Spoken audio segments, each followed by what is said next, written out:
Welcome to Economics Happy Hour. My name's Matt. My name is Jadrian. And I'm Brian. We are thrilled to have Brian O'Rourke of Robert Morris University. Distinguished professor, what's your title? University professor. University professor. Yeah. It was Robert Morris's attempt to keep tenured people from totally just bailing on all extracurriculars and research. So they gave us one more level to attain. Wait, can you say And it one more time? That way I can fully process the whole. Yeah. So you get Sorry, your tenure. title. Say your title one more Oh, time. my Sorry, title. My title yeah, is yeah. University Professor of Okay, Economics. university. Okay. and yeah, it's a retention initiative, right? I mean, if a university won't pay their top people well, right, they would have options. So that makes Yeah. sense. Author of several books, including recently your Potternomics book came Yeah. out. Yeah, that's been exciting. Um, Congratulations on that. I'm still shocked to not see it on like in Walmart or in Barnes and Noble, but it was a lot of fun to write. And Matt, we had we had a few discussions about the publishing process. And my first book, the superhero book, was so easy, and I thought it would always be that way. And this has disavowed me of that entirely. And I think it took 3 years to find a publisher, Oh my. and it's not like journal articles. So if Yeah. people don't know how this works, with journal articles, you're only supposed to send it one place at a time, and if it gets rejected after a certain number of months or years, then you've got to start all over. But with books, you can send it out to as many publishers at the same time as you want, and it took a long, long time. I haven't. It wasn't rejected like as many times as Harry Potter was, but it was rejected a lot, and that builds up, thickens your skin a little bit. So now then, whatever I do next, I will I will not feel bad until we get past year 4 or 5 on the rejection. Man. Yeah, that's no, that sounds brutal, but it does remind me. And I had my Broadway and economics book from Hmm. Routledge. Published it. I think it came out 8 years ago, approximately, and I mean it sold. I don't know how many. I honestly have no idea how many Yeah. units it sell. Every now and then I get, pretty much every year I get a small check. And I know my percentage is not high. So I'm like, okay, at least some people are buying it. That's great. But it's not huge. But Routledge gave me the rights back to use all the Oh. material in the book for a second edition because there's probably, I mean, it's been many years. And of course, Mhm. there were songs and shows I didn't catch before, like that. Oh, that I could have used that. So I'm considering what to do. I might just self-publish number two. I'm Yeah. not 100%, but I'll talk to you on that. And Jadrian, I know you've published a bunch Uh, of stuff. You So just reminded me that I also have my rights back from Rutledge for my Parks and Rec book. I yeah, completely forgot that I asked for these, and they signed off. They're like, "Yeah, you can have them back. Here you go. Like, we keep the first edition. You can do whatever you want in the second edition."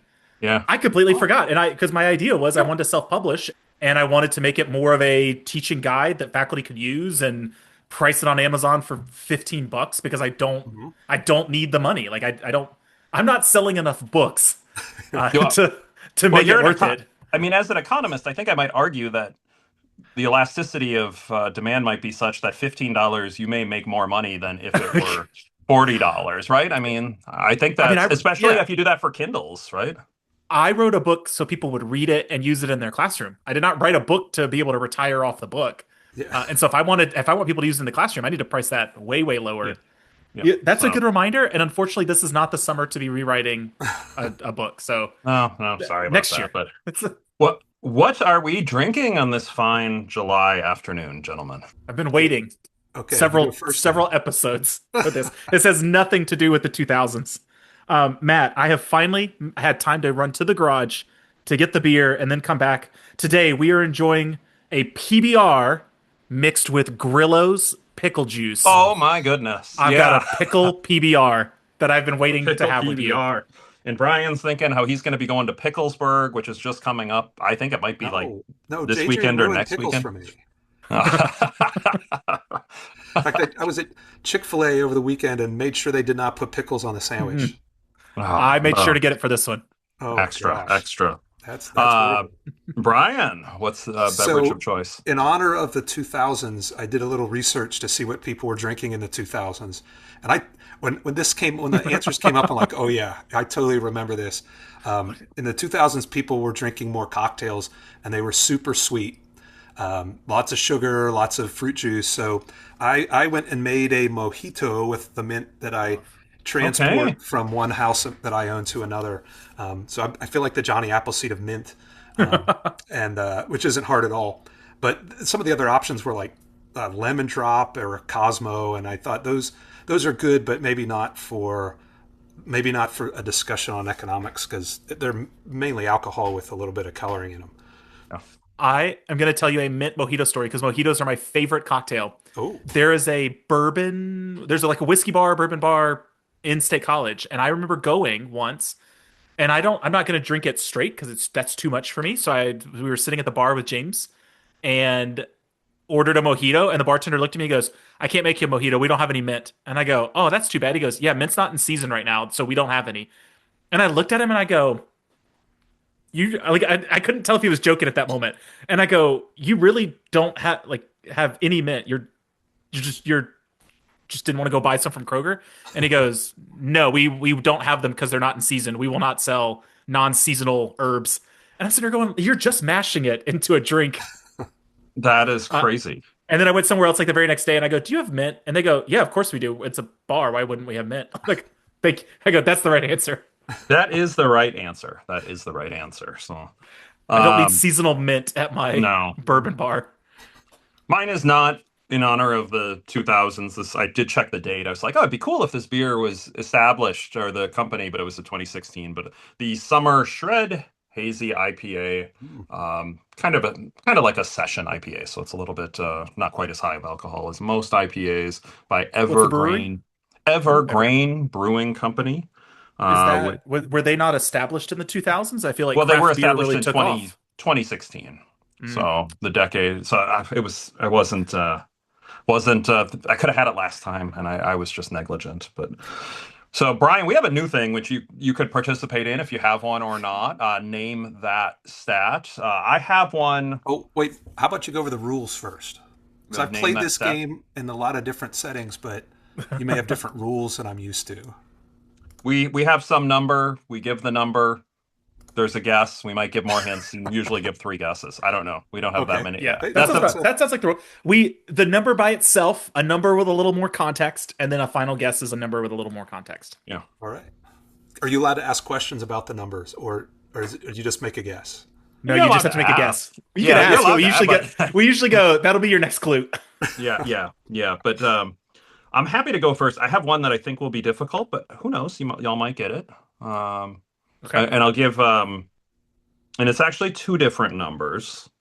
I think these are going to be very difficult for you to get on the first one, but two different numbers. The first is, and I have to get these. The first is 512, and the second one is 9,208. I didn't know you were giving us double numbers. I'm sorry, 512. I got to take notes. And what was the 512 and 9,208. It sounds like a phone number. 512-9208. It's not a phone number, 500? but Okay. Are these two numbers related to each other? Or are these yes, two separate numbers? Okay. they're kind of related. A And next clue would give you a little bit more they're context. numbers, not percentages. The I That usually might be wouldn't my give that on the first clue. Y'all got it. Y'all got a first guess. So that might be his second guess. Uh, I'm gonna say 512% is how much the stock market grew from 2000. No, that's not. There's 2000 to the end. That's not true. As I said, the number it's not right. But I think like, it's more. I think it's actually more than that. oh So, really? but I'm not sure, but I would guess it's Depends on 2000 was depends the on which peak of the market. bubble. Yeah, Yeah, it well, was the because peak then I of was the thinking bubble. like right after that it crashed. So I'm Yeah, like, wait a second, that doesn't make sense. it's So let me not. say it's the It's not growth up that. until 2008. It's not That's that. okay. Uh, I will say the 512 refers to a number, not a percentage, in the year 2000, and the 9,208 refers to a number, same Okay. basic number in 2026. Ooh, Oh, the number of billionaires in the United States? It's not the number of billionaires in the United States. The third clue, I said this one was kind of a tough one, but it's the third one. It's the number of entrants in an event that is happening as we're recording this and as this episode will drop. Oh, I was going to say the number of So what's players in the happening World right Cup, but it's not that. Yeah, They it is didn't add not. a team, so they haven't added that many teams. No, I read the not that news much. this morning. I don't even know what event is happening right now. Oh, Is there some sort of there's a Brian? This could NATO. help. I would There's a say, yeah. NATO Oh, game. oh. There's all sorts of ways. I could give more and more hints that would give this. This one's a tough one, and the cost, like the World Cup. cost of these, every individual in this event is actually has to outlay $10,000 in cash. Oh, this is the number of This is people World in the Series of Poker? World Series of Poker. World Series of Okay, Poker main that's- event entrance up about 19x since the year 2000. The numbers yesterday came out. As we're recording this for those listening, it's Tuesday, July 7th. They're in day 3. They're going to go into the money, so some of the money will start to go back either probably tonight or tomorrow. But next year, I am going to play the senior event, I think. I last played in 2014, but it's 50 or older, and I missed the cutoff by like 5 days this year because you have to be 50 when the event starts. I think it started on like June 19th, and I turned 50 on June 25th. So I like So- just barely missed. So So do 50-year-olds do better than, say, 62-year-olds in this? on average, if you're cutting out the 21 to 49-year-olds, the field's just a lot weaker. Ah, okay. You're cutting out a whole lot of very good players. And then there are others who are like, because those players aren't there, I'm going to play. And they're on average not. So it's not like you're playing against a bunch of drooling idiot. I mean, like but there are fewer of the very top tier pros in the event. So that one, I thought that one would be a tough one, but it's going on right now, and it deals. I mean, the total prize pool is $85 million for this thing. That's more than That's I more think than you make as U.S. a- Open, I believe that's more than Wimbledon or the French Open or any of the. I mean, I don't know what the total prize pool is for Wimbledon, but which is also finishing up right now, but I don't believe it's 85 million. So Okay, let's go with this one. 78%. 70, And it is very specific to the decade. 78%. That is I not would say for forced some- participation. No, it's Sorry, not go a ahead. participation. And let me give you a Would have little. been- It's actually minus 78%. minus 78%. Was that the high to low dip in the stock market at some point? Which stock market? I mean, my guess would be it's either, I'd say that, let's go with the Dow. No. Okay. I thought that the Dow dropped about. Yeah, I mean, minus 100% goes to zero. So I'm guessing it would probably be the NASDAQ of minus 78%. It was indeed the NASDAQ. So as a result of the dot-com bubble, the NASDAQ went from 4,700 to 1,170 in the span of a little over like a year and a half. That And would have been one- painful.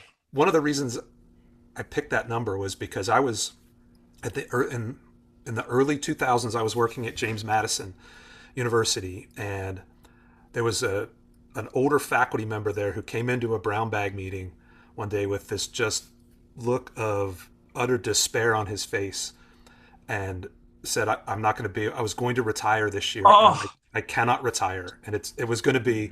He ended up staying for like another dozen years. Wow. A, that's sad, and B, that's bad financial. That's bad resource he had a lot of his allocation. eggs in the tech basket. Does anybody know what it is today without looking? Oh, without looking, I do not look at any of this 15,000, I stuff. think. It is 25 Oh, 870 sheesh, as we not even speak. So close. I I actually talked wouldn't to have, my I wouldn't have been able to put a number on it. So I don't ever look at this. I actually talked to my kids about the idea that, like, when you put money in, A, what you say, Jadrian, don't look, and B, I graduated in '98, and if I had put, like, if you think about me, like, if I put money in, there was a big stock drop then, and then I started at Susquehanna in 2004, and I'm putting money into the retirement plan, and then in 2008 there's a massive and yet the returns have been incredible. Like you have to, the things that would kill is if you do look and then you, Mhm. at least when you're younger. So, yeah, 25,870 as of July 8th, 5:15 p.m. So that's a good number. I mean, it's a bad number, Yeah, especially it's for a your terrible colleague. number. Yeah, yeah, um, but Jadrian, do you have a happier All number right. for us? No, because I'm actually not feeling. Okay. Well, you've given us a hint in advance. I I've given appreciate you a that. hint, so I'll help it. I'll say 5.7 as well. I'll tell you in the beginning. Is that the average unemployment rate for All the right, decade? let me actually do it. I'll help a little bit more because I feel like this is otherwise we'll go 5.7 million. I'll give you the full amount. Houses that were foreclosed upon. Oh, that's a good guess. It is nothing to do with the housing market. It is 5.7. It does deal with it is an economy number. I'll tell you, it is. Oh, if I give you that, it's Is it the number of jobs lost during the recession? what? No. Okay, well, you're getting closer. So it is the number of jobs lost, but I'll make you narrow it in where this is going. It is not the number of jobs lost during the recession. I guess there were two recessions, so in the decade. Number of jobs lost. Perhaps you could tell me the sector. Oh, What, I mean, it would It is a finance sector. in the Oral financial answer. sector. Is it- It is not the finance sector. So my third clue will be, or my is the third clue? My last clue will be, it is 5.7 million jobs lost over the entire decade from 2000 to 2010. So it's not specific to the first or the second half. is it in the video rental space? We talked about Blockbuster before. That's a It is lot of not. people renting videos. Is that manufacturing loss? It is manufacturing. It is. So Yeah, okay. there's sort of two halves to it. So there's the China shock, which I'm sure we'll talk about, which was the first half, and then the second half was sort of the Great Recession that knocked out the second half of it. So it's almost equally split between the two. Those are good numbers. Those are good numbers. Good numbers for the episode, not good numbers for the Good numbers for the episode, sad numbers for what we're dealing, for what happened. But so we are continuing our series through the decade, and we have Brian here as he's a bit more of a macro guy, and there's just too much macro stuff that was happening in the 2000s. Oh, I thought you just asked me because I'm older than you. I And I might remember a little more. Those might be true as well, but as somebody who teaches macro a little bit more often, so I think we do want to start though before we get into what the economy in the 2000s with the question, what did the 2000s inherit from the 1990s? What was going on then? Do either of you have any thoughts from your experience or looked anything up and want to discuss? Let's say my experience is my take me out of any experiential question. Oh, okay. I don't remember the 90s. I was a 90s kid. I know we had pretty good a pretty good economy. I know we had budget surpluses in the 90s. I believe that was our last budget surplus was in the 90s. Late 90s, yep. A fairly strong stock market. We had a bubble. We had a little .com bubble. I do remember pets.com. And then that's the extent of my 90s knowledge of the economy. I don't know, Brian, did I miss anything that's worth One of the things that I don't remember a lot about grad school. I don't know about your experience in grad school. It just was a fire hose for me. Yes. But there was a couple things I do remember, and one of them was the euro. And I studied history as undergrad. That was one of my undergraduate degrees, and I got 2 C's in college. They were both in European history. But I do remember that in European history, the people living in Europe did not get along very well. So when I heard about the euro, I thought there is no way in the world this is going to work. And the euro, the idea of the euro and the virtual euro got started in the 90s. But in the early 2000s is when they started using actual euro notes. So I would say, and again, I'm utterly shocked, and maybe this is why I got a C in European history, but I can't believe it still exists in so many parts of Europe. And so that started in the 90s, that transition for Europe. And I mean, I can't imagine what Europe would be without that, without those synergies that they have with the Eurozone. and the ease over which with which you can move across borders. I was just in Europe. I think it was last week. So whenever they had that insane heat wave, I was there. You And were there. they told us we should have our passports ready when we're leaving Czechia, the Czech Republic, and going into Germany, because Germany's getting a little bit funny about people moving across borders. We got to the border and we pulled off to the side where they were going to check our passports, and not a single one of the people checking passports was paying any attention whatsoever. They were on their phones, and the bus just kept going. It is a remarkable thing what they've done in Europe, considering the history and the animosity between countries. And so for this to continue on as it has been, I'm shocked and stunned by that. But it started in the 90s, and it's continued into the 2000s. So that started, I mean, the two things I thought of on this regard were, one, the unemployment rate going into January 2000. It felt to me like we were at the end of an expansion period. It was 4%. And 4% now almost seems normal in the past 20 years. It did not seem normal then.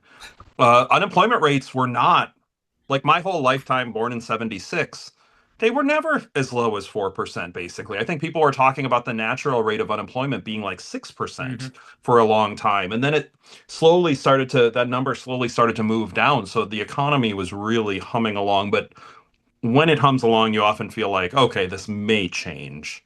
The second, the second thing I'll note, and I don't know how much this played into the economy, but in terms of the very late 90s into the 2000s, I mean, people will joke about like Y2K computer stuff, but like that was an actual concern, and people invested a lot of money trying to fix that. And it's funny you say that. I was looking up, like, first of all, I wasn't sure if y'all started at the 2000 or 2001, but I was going to say something about Y2K. I know exactly where I was on January 1st, 2000. And we were all just waiting for the world to explode, just at that point, because we thought it would be funny. It just seems so utterly ridiculous in hindsight. But one of the things that I was reading before, like earlier today, was that, oh yes, the reason it didn't end in cataclysm was because of all the preparation that was done. And so I checked something else, and it said something to the effect of, no Mac machines had any problems. There were a couple where the receipt said January 1, 1900 instead of January 1, 2000. But people still got their money.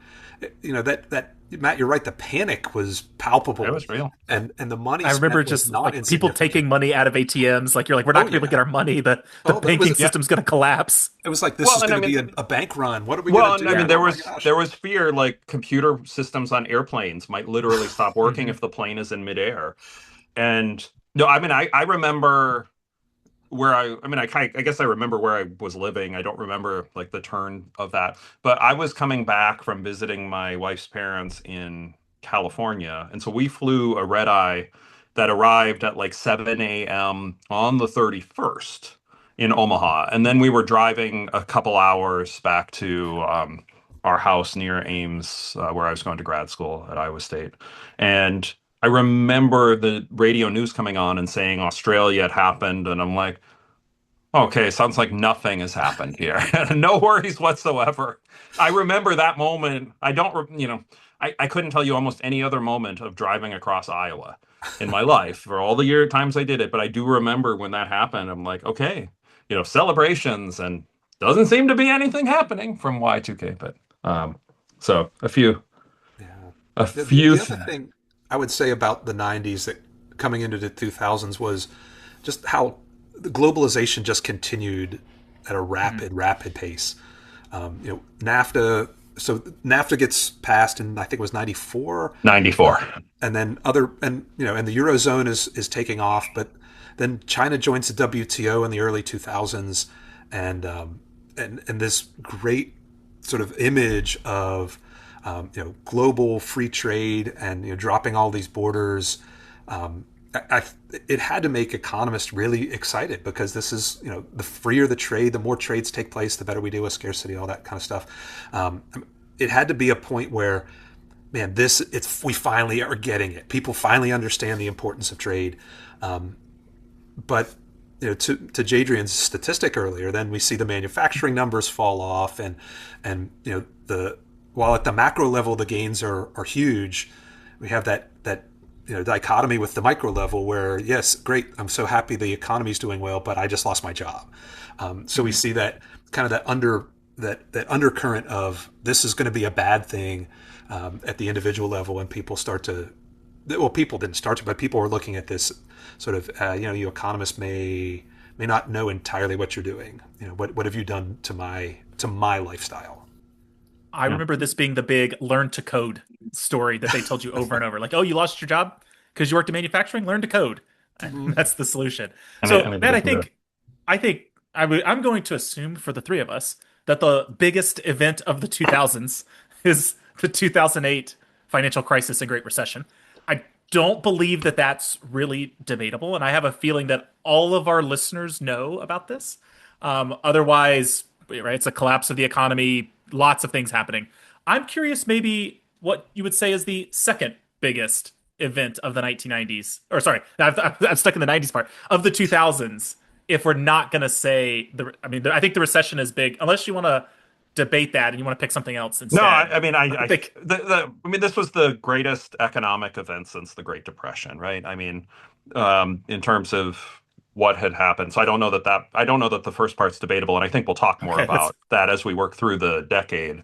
That's going to change everything we talked about in terms of unemployment, the housing market, the housing bubble. Like, I think, I think there's I'm going to bring up some implications that I think maybe you haven't thought of that are happening today, but I don't know, Brian. I'll let you go first. I'm kind of torn between two different options on this. Brian, so I asked because Brian mentioned one of the ones I had in mind as the second biggest event was China joining the WTO. Would you say that is the second biggest event of the 2000s? No, I don't. I wouldn't say that either. When Matt asked me if I could do this, I laid awake for probably 2 hours trying to make a case for 9/11. Okay, and that if you remember 9/11 and what that meant to the United States, and someone told you something worse was going to happen that decade, there's no way you would have believed them, or you would have thought it's the end of the world.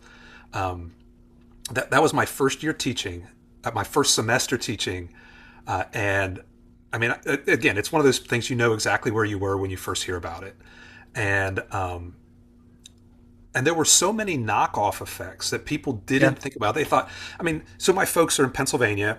They weren't that close, but they weren't that far from the plane that went down in Shanksville. I was in Harrisonburg, Virginia, which meant way more students than I thought were at James Madison who were from the DC area, and they couldn't get a hold of parents. They were terrified. But for a lot of the rest of the country, it's like, okay, that's happening way over there. It's way in the eastern part of the country, and if you're in Phoenix or if you're in California, you're thinking, well, maybe I might get nervous, but I can't imagine that there's going to be all that many problems for me because that's happening so far away. But they shut the airlines industry down for a long time. When I would drive down the Route 81 to Harrisonburg, I remember the planes going overhead, and you could see there were tons of planes in the air. And then for like a month, there was nothing in the sky. It was really, really eerie. And if you can't fly, we know what happened during COVID. If the airline industry doesn't work, that's a huge disruption. My wife's cousin was trying to buy a house in September of 2001, and all their paperwork was in the World Trade Center building. So when that building collapsed, that loan stopped cold. And obviously they weren't the only people. There was a lot of disruption for a long time. And then, of course, the knockoff effects of, we're going to go into Afghanistan, and we've got the Patriot Act that gets passed really quickly. There's a lot that comes as a result of 9/11. And that's all I can say. I can't, it's like I want to make the case for this because I remember it so vividly, but it's... So you think there's a bigger case? Are you saying that's not the second biggest? 9/11 I would say 9/11 is the second biggest. I want to make it the first biggest, but I know that's foolish. It's just... in terms of the first biggest event of the decade, I would think that is the first biggest event, but not economic event. No. But not economic. But for a second, I mean, I was in Iowa, and trust me, I don't think people in Iowa felt like it was that far away.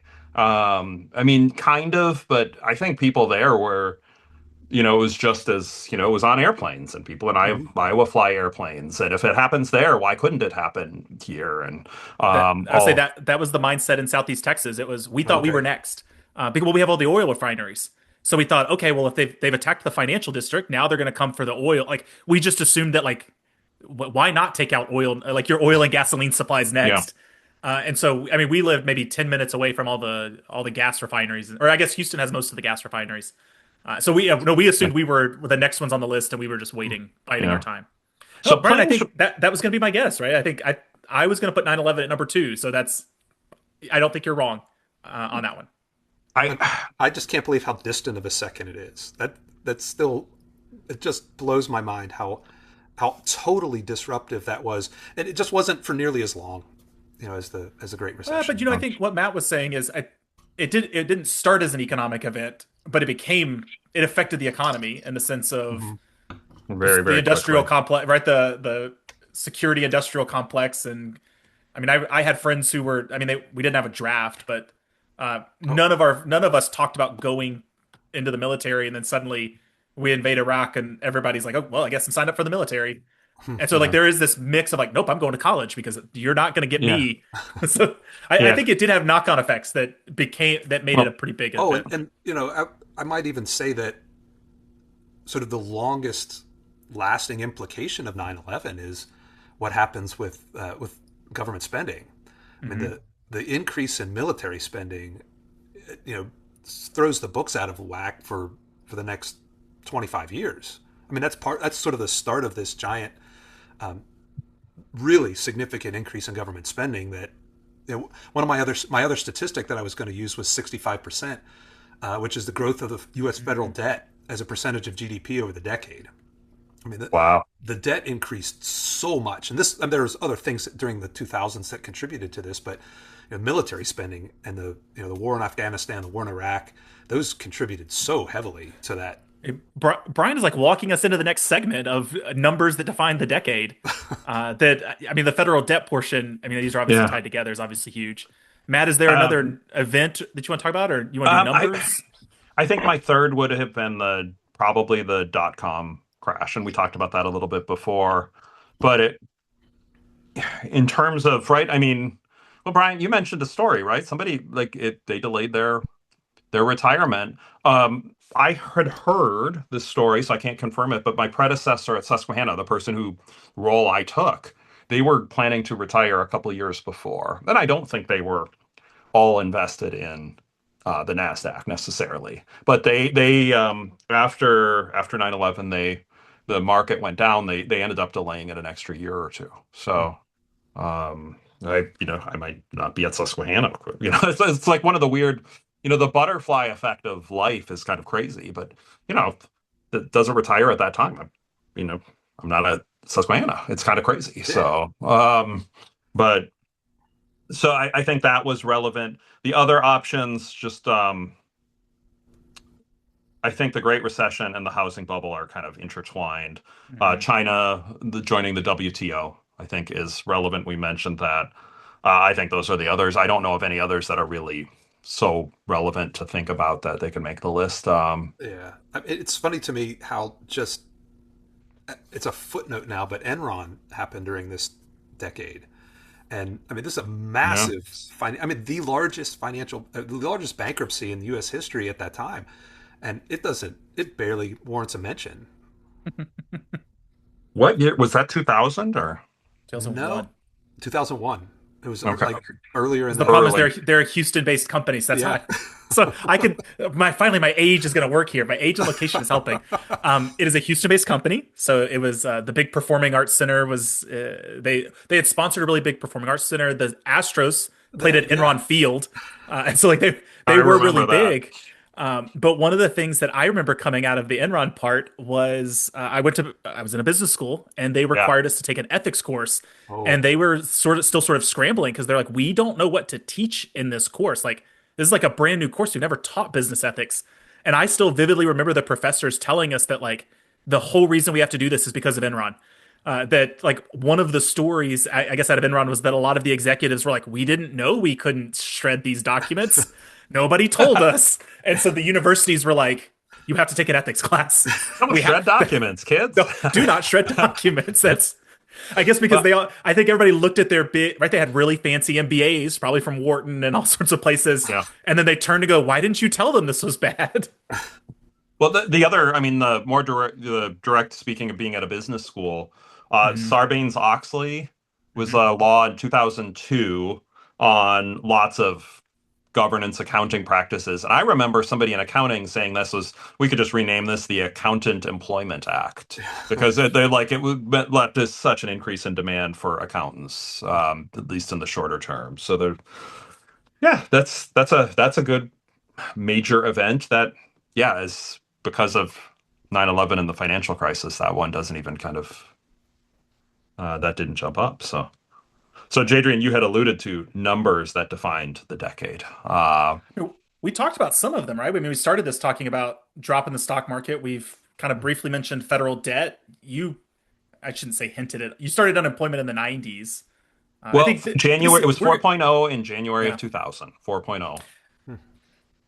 This is, I think, where we're going to struggle is because we ended the decade with just such a massive recession that if we were to do here's what it was at the start, here's what it was at the end, it almost doesn't feel fair because it's not the decade that really did it. It's the recession that did it.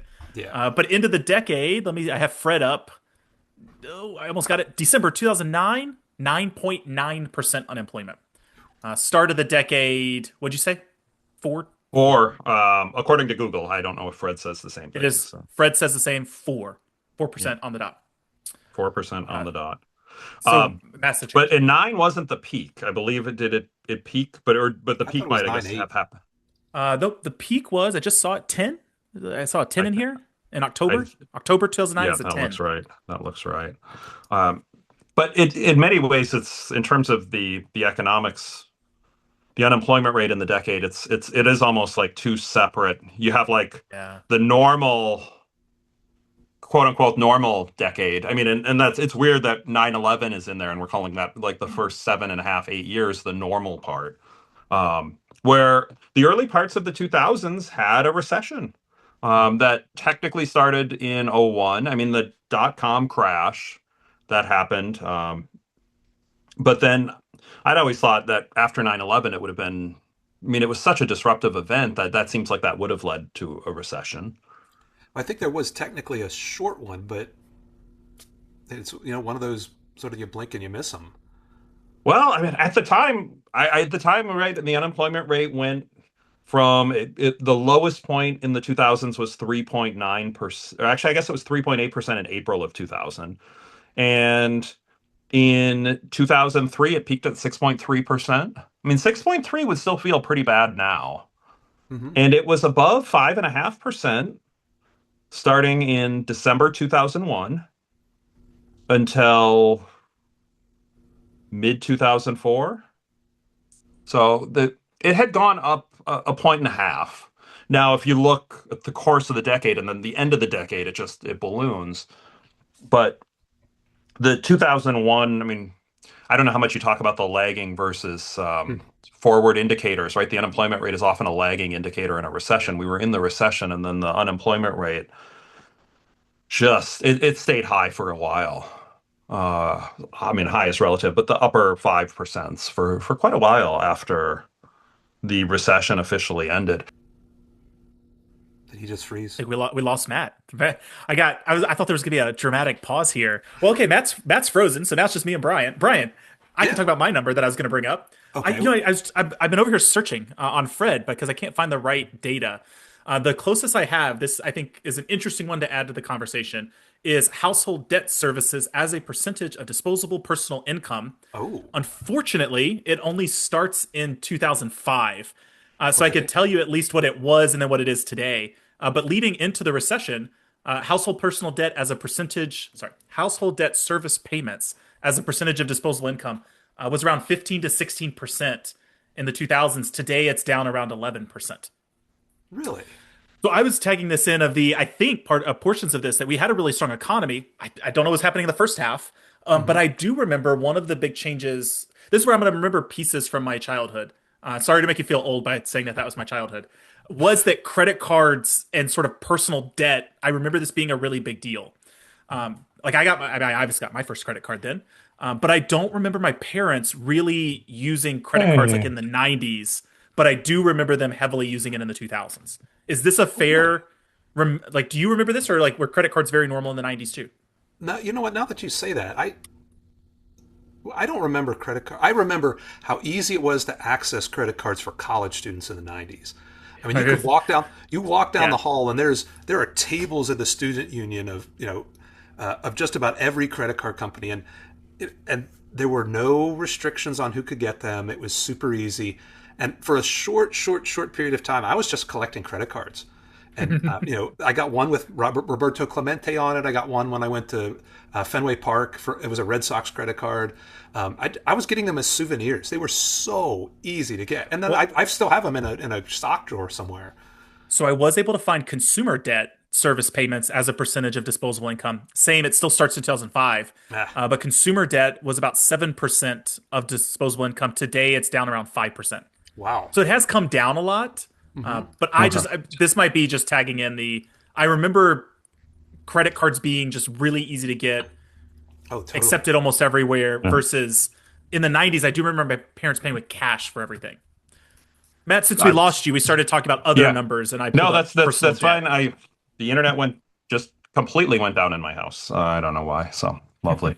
um, I signed up my first credit card. There was a free coupon for a Domino's pizza as when I was a freshman in college. So I'm like, well, this is the greatest deal ever, right? I mean, stupid, but you make mistakes, you learn. Uh, That's so an interesting consumer, stat, though, Jadrian, because we hear now, you know, credit card, the personal debt Personal- yeah. is creeping up a little bit, but it must not have been anywhere close to what it was back. I mean, not close, but the ease factor. Like my kids, I'm like, you got to get a credit card. You got to. So we went. It took at least one of the kids got a rejection on a credit card. I'm like, this never would have happened. What is going on here? But some of those rules that were put in place to limit the access, I think probably, I hate to say that government knows better than you do, but sometimes it's just that it's just right there. I mean, what I can get credit, I can get a $500 credit limit, and nobody's taught me what that means and how much I'll have to pay back. Oh, that's wonderful. You're just giving me free money, right? I was trying to log. So it surprisingly, I thought it was going to spike during the recession, but it just sort of slowly came down, and then it sort of dipped a lot during the COVID pandemic, and then it's come back up to sort of its normal level. So one of the This interesting makes me love Fred. There's so much Yeah. good stuff on Fred. there were two data points that I thought were pretty interesting. One was median income for households, and not that that number in and of itself is all that interesting, and we would expect it to steadily increase. But in 2007, it peaks in the decade, and then we go into the recession, and we don't get back to that level of median income until 2015. That recession is such a huge headwind for the economy, and people just sort of I mean, I'm trying to think. Some of my students weren't even born for this recession, and you talk to them, and it's like talking to them about 9/11. They maybe have heard about it, maybe their parents have mentioned it, but it just doesn't resonate. the other part on median income I actually found fascinating just looking at the decade was from 2000 to 2004, the peak was 2000. And then with the recession, it falls. I mean, it's using today's dollars. It's about $2,000 lower, right, as the recession hits. And it doesn't start climbing until 2005, 2006, 2007 again. And then, as you say, Oh peaks yeah. before the dramatic fall. So, yeah, the decade, I mean, there's more to it, right? We're saying the biggest event, but in many ways, it's the decade with two recessions. Yeah, yeah. There haven't been, I don't think we haven't had that as much. And those two recessions create a fascinating macro environment for monetary policy. this, it's sort of apropos that Greenspan just passed away. Was it last week, maybe? But I mean, he used that monetary policy like a cudgel.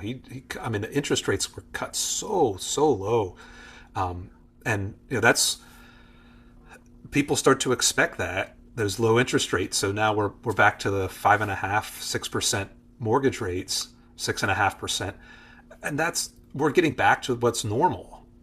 But people are see those low interest rates, and maybe that stimulates some of the insanity that creates the groundwork, or creates the foundation for that Great Recession, because businesses could borrow so cheaply, and households could borrow so cheaply that why not buy a house even if the price is insane. For those, I was about to ask you that actually before you say what you're going to say. I almost wondered if we should change this section to like a number that defined the decade, because I wonder if that number is zero, the zero lower bound sort of story, because that was just so different than anything we ever thought about. And I think I even remember, I think, was it Japan that had like they went negative, Negative, right? Because they're like, we've never done this, we don't know what this is doing. Maybe our future episode should be a number that defines the decade, because that the could number be, that defines the decade. I didn't think about interest rates until you just said that was such a big deal. I think most of the people who listen to this, although we have a fair number. A shout out to all those on Substack. I don't know, I think it ranges between 300 to 800 who go read the Substack post, the show notes. I would encourage everybody to go to the show notes. We'll put in a link, a photo of the Fed's federal funds rate. It looks like a roller coaster. It shoots up in the beginning. I've gone from July of 99 until 2011, just to kind of get before and after. But it shoots up, and then a big dip, and then it's up again, and then another big dip. But yeah, interest rates 6.5% in the early 2000s, down to close to 1% before spiking back up before the Great Recession. It's crazy. And then falling off the radar. So there's unemployment, the debt. Inflation was never really that big of a concern in the 2000s. No, which makes that interest rate story so much, to me at least, so much more interesting.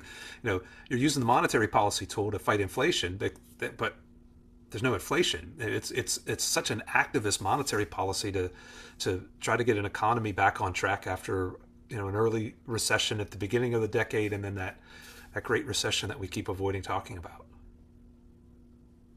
Yeah.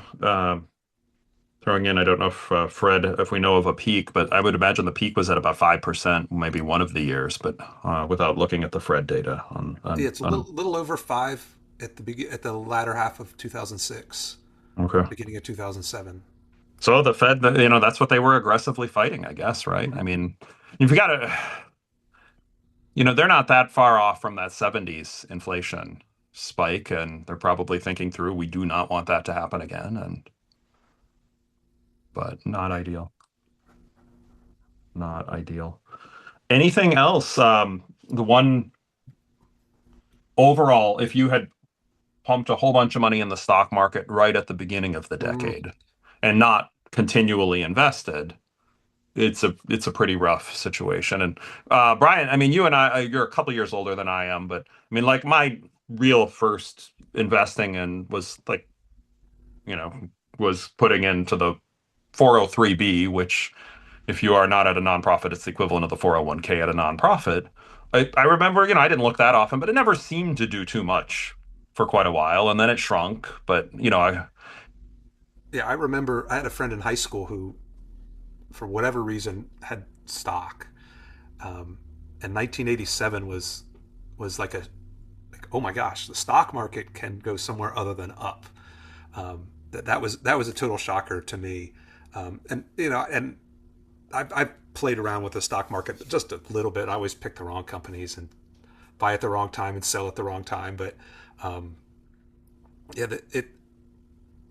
that I tell this story in class about why you like putting money into your 401k or your 403b or whatever it is, and how important it is to do that. Because when I got the call from HR at JMU, hey, you're not part of the plan. You're not part of the retirement plan. And so I asked them to explain it.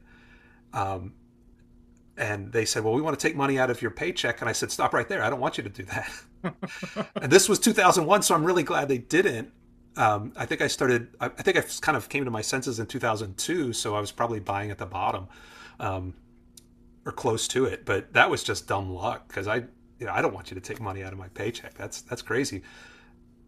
But you made the point earlier, Matt, and Jadrian too. I think you agreed with this that you just don't look. You put the money in and you just don't look. I didn't. I'm guilty of this now. I look too often and do a little bit, but Well, you're closer to retirement. that's probably a little. Yeah, I'm still a ways, but I still look. The numbers are striking. I guess without, we say this is unscripted. December 31st, 1999, the S&P 500 was at 1469. In let's see here. I'm going to try to go. In December of 2009, it was at 1126.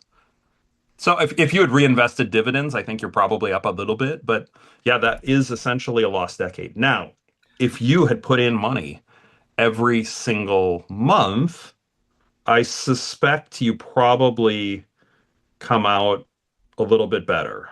Now, part of the time, but maybe not, because part of the time you're buying at the peak of the bubble, of the second bubble, of the before the crash. I find it fascinating, and I've used it to talk to my kids as they're starting to get to the age where it's very much the long game on the stock market, and if you have 2 or 3 years and nothing happens, it doesn't mean you should just stop. But so lost decade on the stock market. Any more numbers? If we're talking about numbers that defined the 2000s that we want to talk about. I don't have one for you. I think I'll just say this, Matt. You mentioned that idea of the lost decade, and that's something that comes up. Occasionally, sort of economic historians might mention the idea of a lost decade of the 2000s. If you look at the beginning of the decade and the end of the decade for the average household, not much happens. It's just all this stuff that happens. I mean, there's tons that goes on in between that, but at the beginning and the end, you're pretty much the same in terms of GDP per person and household income. And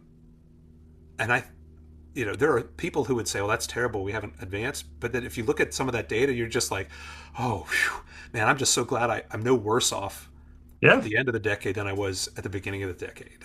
Yep. Yeah, it's a crazy year. I mean, when the bad decade is kind of, oh, okay, that was a break-even decade. Yeah. That's about as does really fit in for the long game. Now, looking back at it, the first 6 years at Susquehanna were reasonably low years. And for anybody with a long time horizon, like a 50% stock market drop means you're getting double the shares. If you just are contributing a certain percentage of your salary, you can really come ahead with that. So, biggest labor market shift of the decade. I mean, my answer is the China shock. I feel like you can't.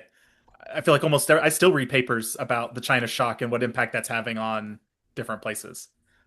So I'm going to go with China shock. I'll briefly describe it, but essentially, China's entry into the WTO sort of accelerated problems that we had already been experiencing. Like we were seeing declines in manufacturing employment before. Manufacturing increased, manufacturing employment decreased. That was always one of my favorite things to talk to the students about in labor economics. Like we don't make less stuff, we just make more stuff with fewer people. But just sort of hitting Rust Belt communities. And then since we talked about knockdown effects earlier, just the papers that I keep seeing are things like, how does that impact health? How does that impact crime? How does that impact your children's ability to go to college? And just sort of hitting these smaller communities around the country where it's harder to change, harder to get new jobs, things like that. Some people say the opioid crisis is sort of linked into that. I would say the China shock is probably the biggest change to labor markets in that time period. And I'm not sure how much of it was necessarily, like I've seen some conflicting studies. Some will say it's globalization, but a lot of them are just the increases in efficiency in manufacturing, not related to any globalization. Within the decade, this is an interesting one. So if we're thinking about biggest labor market shift.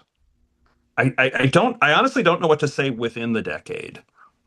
I think some of the implications of the Great Recession are so enormous in terms of the thoughts of the safety of jobs, of Mhm. what the worst case could be, of the fact that the mortgage market might fail. So, and the faith in institutions, but that's not necessarily labor markets. That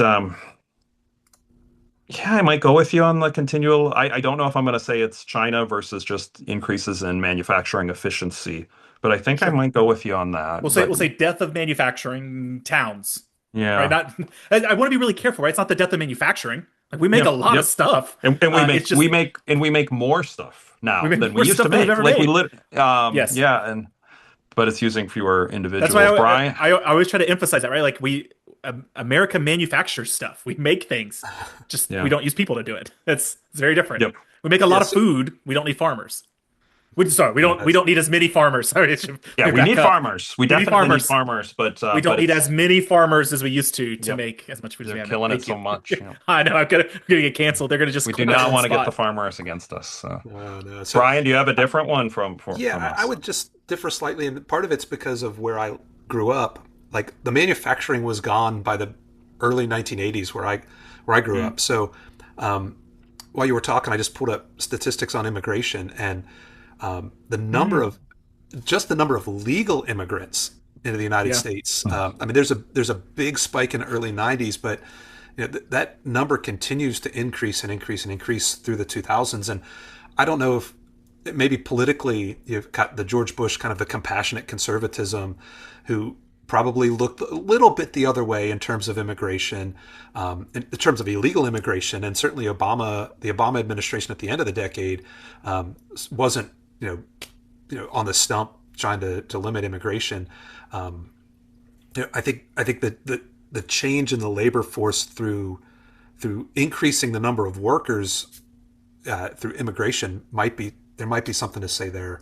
Yeah, that's a good one. And they're not coming into the I shouldn't say that they are coming into the United States looking for work, but it's agricultural work, it's hospitality work. It's not necessarily you know the story or the old saw of hey they're taking my jobs from the car plants. It's people are finding work, and a lot of times it's work that if you wanted as a native born American to take those jobs, you could have Yeah, those jobs, but it's that old story.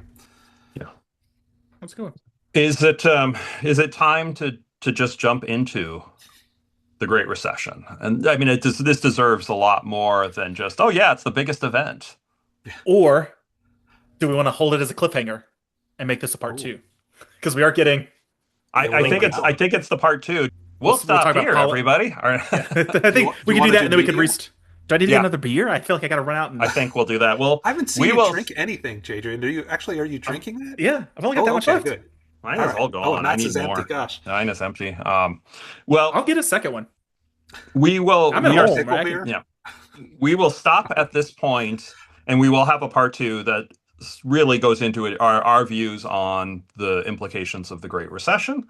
Before we stop this episode, we do always end with pop culture. Jadrian is madly scrambling to think about pop culture. I will, while Jadrian scrambles, Brian, I don't know if you have something. I'll do one that's a bit of a shout out in honor Alan Greenspan. I don't know that anybody would say he's perfect on the policies, but he Ginger served. Mitchell would. Well, yeah, that's true, but she married him.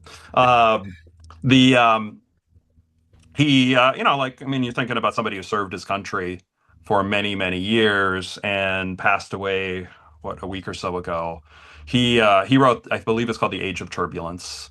So if you're, we don't normally give a full book. We normally give a clip, but, shout out and, raise your glass to Greenspan for all that he has done. So that'll be So my pop culture contribution. so I would say there's a there's an awesome Simpsons episode. It was in from the '90s, but it was New York City versus Homer Simpson. And in this episode, Barney, the barfly, somehow gets the keys to Homer's car, and Barney disappears for like 4 months, and he shows up at Moe's bar in the trunk of a limousine, and Homer's like, "Where's my car?" And Barney gets like, "I can't remember." And then Homer gets a letter from the city of New York saying his car is at this particular location and you got to come and get it or we're going to throw it in the East River at your expense. So the family is like, "Let's go to New York. We can't, this would be so exciting." And Homer's like, "I don't want to go to New York." Like, "We're going to go." So they go to get his car and it is parked with a boot on it right between the World Trade Towers, Tower 1 and Tower 2. And it's got tickets all over it. So he is trying to figure out what to do, and somebody yells at him, "You've got to wait for the car until the parking person comes." And they could come somewhere between 9 and 5. And so the whole family goes out and has a wonderful time in New York, and Homer is there at the car waiting and waiting. And it's a great lesson of opportunity cost and government inefficiency. But it's just, it's that image of, I mean, it's one of the only places you can still see images of the Twin Towers that haven't been scrubbed out of media. It's a fabulous episode. I rewatched it this morning, and just really fantastic. No, that's great. I'll have to check that out. Jadrian, you were scrambling. I don't have a specific one. I was trying to decide between two. Both of them were TV shows. So I'm going to pick a TV show that I'll say exemplified the decade, but also ties in with our conversation. And that is HGTV's House Hunters, and the ability for people to get very low payments or very low mortgages and then just dump it into flips and renovations and housing updates. One of my favorite things that I see on social media right now is people who will pull all these old episodes of people who are like, "Yeah, we have this house and it was $120,000 and here are all the updates that we're going to make to this house." So I'm going to pick that one. I was Googling it while we looked. It came on in 1999. And so I think the peak of it was really pre-recession. Let's change our houses. The other show I was going to pick was 16 and Pregnant. And then talk about how the research behind that possibly lowering teen birth rates. That was my second choice. Maybe I'll say that for the second episode as my contribution. Okay. Second part to this episode. Spoiler. Spoiler alert.